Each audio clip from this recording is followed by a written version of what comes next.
திருமணமானவர்களுக்கு நான் சொன்னது. அதே போல் லவ்வர்ஸுக்கு சொல்கிறேன். நல்லா பேசி பழகி ரொம்ப நாள் உங்கள் கூடவே லவ் பண்ணிவிட்டு திடீர்னு இனி வேண்டாம் அப்படின்னு சொல்லி பிரிஞ்சு போகிறாங்கன்னா, ஒன்று உங்கள் இடத்த நிரப்புறதுக்கு இன்னொரு உறவு வந்திருக்கு அப்படின்னு சொல்லி அர்த்தங்க. அதனால் அப்படி உங்களை வேண்டாம், இன்னும் ஒன்றுக்கு இன்னொன்று பெஸ்ட் அப்படின்னு சொல்லிட்டு போகிறாங்கன்னா விட்டுருங்க அப்படின்னே சொல்லுவேன். அதே போல் தான் வாழ்க்கையில் நிதானமும் துணிச்சலும் 2 திரும்பும் அப்படின்னே சொல்லுவேன். ஒன்றை செய்யறதுக்கு முன்னாடி நிதானமாக ஒன்றுக்கு பல முறை யோசிங்க. இது சரிதானா, நம்ம செய்கிறது கரெக்டா அப்படின்னு சொல்லி. ஓகே, உங்களுக்கு கரெக்டு மாதிரி தெரிஞ்சுன்னா துணிச்சலாக முடிவெடுங்க.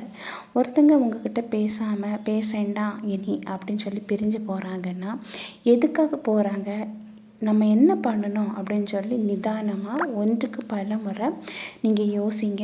யோசித்து நீங்கள் துணிச்சலாக முடிவெடுக்கிறது நல்லது. ஏன்னா இன்றைய வாழ்க்கையில் நிறைய பேர் யோசிக்காமல் முடிவெடுத்துட்டு ஐயோ தவறான முடிவை எடுத்துட்டோமே, நம்ம லைஃப் இப்படி ஆயிடுச்சு அப்படின்னு சொல்லி கண்ணீர் சிந்தக்கூடிய சூழ்நிலையில் இருந்துட்டு தான் இருக்காங்க. அதனால் உங்கள் வாழ்க்கை உங்கள் கையிலங்க, அடுத்தவங்க கையில் இல்லை. உங்கள் வாழ்க்கை உங்கள் கையில். எதுனாலும் நீங்கள் தான் அதை முடிவெடுக்கணும். அடுத்தவங்க கிட்ட கேட்டு ஆலோசனை பெற்று முடிவெடுக்கணும்னு இல்லை. தனியாக உட்கார்ந்திருந்து நீங்கள் சைலன்ஸாக நீங்கள் யோசித்து நிதானமாக முடிவெடுங்க. ஒருத்தங்க பேசலாம் அப்படின்னு சொல்லி போனாங்கன்னா இந்த உறவு உங்களுக்கு தேவையா அப்படின்னு சொல்லி ஒன்றுக்கு பல முறை யோசித்து பாருங்கள்.